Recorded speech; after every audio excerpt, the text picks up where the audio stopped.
Alright guys, welcome back to Predominance Raids. It's Raiden here bringing you guys another video in our cleanup series. So this one actually comes from our latest war, which was against the clan Sinners Reborn. And we're going to go ahead and look at Stu's attempt on what was base number 12. Oh, sorry about that. And then how we got it cleaned up. So this is actually a pretty common anti-3 base, and you'll see it was very well developed. About half lava walls, but max heroes. And what Stu wanted to do was basically come in with a AQ walk with a Go Laloon on the back end. And essentially what he wants here is he drops the Archer Queen down at about 4 o'clock with 5 healers and wants her to clear some of this out. And I believe he dropped some funneling troops just to basically get her to go in this way. But the goal here was to take out this AD, and I believe also this AD.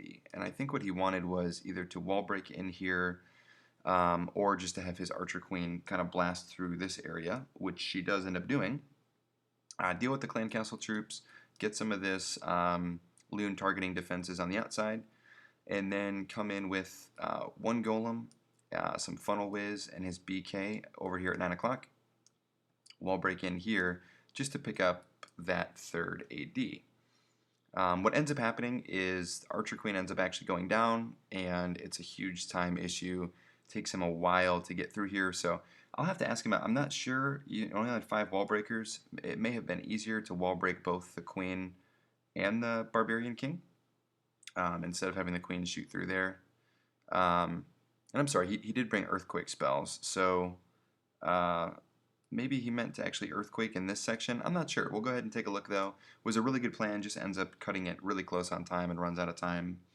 But essentially, unable to download item. Okay, I don't know what that is. So AQ comes down. And again, gets her moving in the general direction that he wanted. I have to think that he meant to use Earthquake spells in here to get her in here. That would be really the only thing that makes sense with the EQs. So AQ is kind of doing her thing here.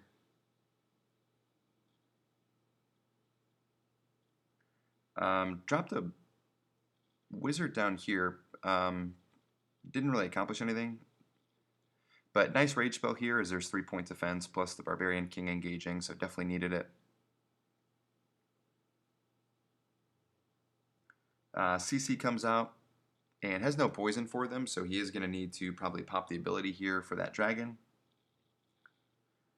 So it does pop the ability, and it's always kind of risky there because the dragon starts to target the healers, but is able to deal with that fairly quickly with a level 27 Archer Queen, so no problem.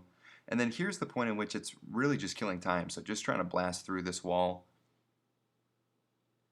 And okay, I think I know what the plan was. I think the plan was to, drop the EQs in this area so that he could get to basically try and get to all 3 ADs, or at least these 2 ADs. But again, I think it would have been made more sense if the Archer Queen had dealt with this AD, and then you're just leaving 1 air defense for your kill squad. Yeah, that's definitely what he meant. So he had the two golems. And at this point, he did drop another rage spell down for his Archer Queen. But just too ambitious, I think, for the kill squad over here at 9. He just doesn't have enough DPS. He's got a lot of tanks with 2 golems. But the Barbarian King isn't going to be able to get, in this and then also push in this far towards the base. And you'll see there the Archer Queen does go down to the enemy Archer Queen. He was trying to save a rage for the Loon portion for the Lalo, but would have needed it there. And at this point, you can tell he's just kind of in trouble a little bit. The healers do switch on to the Golem, which is kind of nice. But there's only a minute 20 left, and most of the base is up.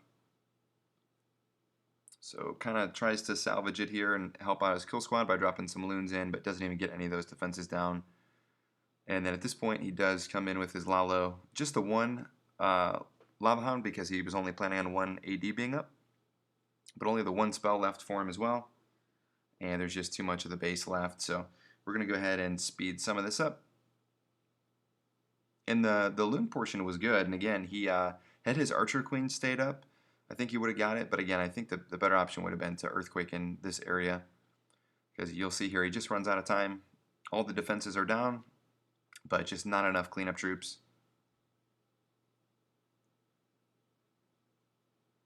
So it was a pretty high percent 1-star with a good plan, and let's go ahead and see how Tim ended up coming in and cleaning it up.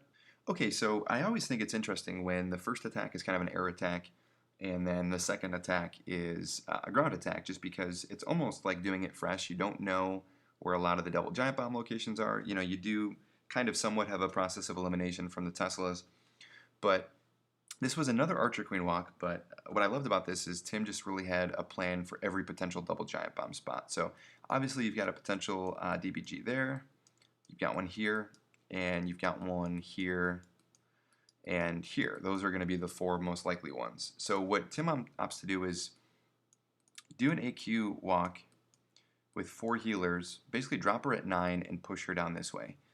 Now, the reason this base is not very good is you'll see a lot of bases now that are trying to prevent Archer Queen walks, and they're not going to prevent them entirely, but it really is all about your AD placement. So for instance, this, not a good air defense placement because the Archer Queen will be able to target it without the air defense being able to hit the healers. And then if you look at all the other ADs, they're too far recessed in the base to really do anything with the healers. So Tim exploits this fairly well. So again, he drops the AQ down at 9.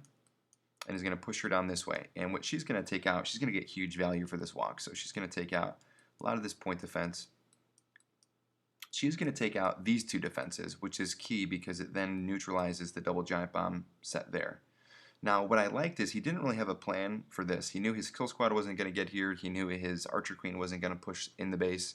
So as his Archer Queen is about right here, he gets basically double value. I think he drops in after these defenses are down, I think he drops in 4 or 5 hogs on this wizard tower, and it does 2 things. It obviously kills the wizard tower, pulls the CC, but they also run across here, and so if there had been a double giant bomb set there, it would have been neutralized. So his Archer Queen keeps coming down this way. She's going to get a ton of value with all these defenses down here. And then he's just going to come in with a Govaho over at 9 o'clock. So comes in with a CB Golem, obviously creates a funnel here with some wizards, and then comes in with some wall breakers to open that up, 5 Valks and his Barbarian King with a nice jump spell right in here. And that's going to get him basically the remaining double giant bomb possible spots. It's going to get him quite a few more defenses, and then he still has, I think, 15 or 16 hogs with a heal spell just to go ahead and target some of these remaining defenses. So let's go ahead and take a look at this awesome attack. Alright, so AQ comes down. Going to be a really easy funnel. As soon as this Archer Tower starts to target his Archer Queen, he's going to just drop some troops right here to break the funnel for her. Yep, so you'll see that wizard go down, and at this point the funnel is already created, which is perfect.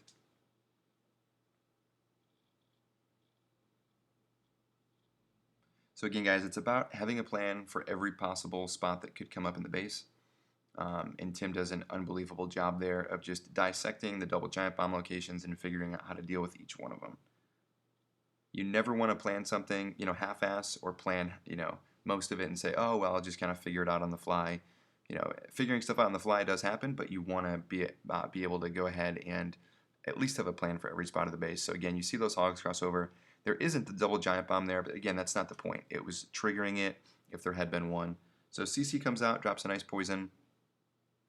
Probably didn't need the rage spell as well, but it's okay. It's probably more of a time issue. So again, no, we've got AD down. That then neutralizes this double giant bomb spot because his hogs will never have to path over it. And doesn't wait. So he knows the Archer Queen portion is under control at this point. Already comes in with his Golem at 9. Just a few wizards to create that funnel. He's going to time the mortar really nice. Opens it up with some wall breakers. And then the Valks come in. And he knows all these defenses that are clumped up at 9 are going to automatically pull those Valks in. Like I said, throws down a nice jump spell here in a second. It's going to get him into the AQ. Drops a nice heal for him. Nice pre-poison. Again, that's a level 30 Archer Queen. Even with, 5 Valks and a Golem, if you can slow down her DPS and her attack speed, it makes sense. And again, no ADs here that can target these healers, so the AQ stays up the entire time. And basically most of the base is just wiped out at this point. Just a few more defenses at the bottom. Still has 4 hogs in the bag. Drops a heal down around this Expo. Didn't even need the heal. The Expo was targeting the Golem. Probably could have swagged the spell. Which shows you he just absolutely crushed this base.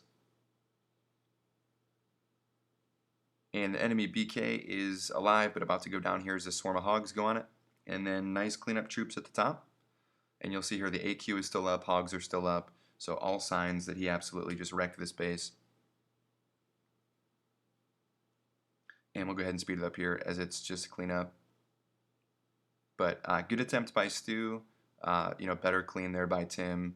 And nice job to everybody in Predominance this war. We really rebounded with a pretty good performance. But again, this is cleanup number 3 in our series. And I hope you guys liked it and can learn something from it. Again, sometimes it's tough with an air raid as the first one. But if you have a really, really good plan, you can still clean it up with ground as you see here. So thank you guys again for watching. This is Raiden signing out, and I'll see you next time.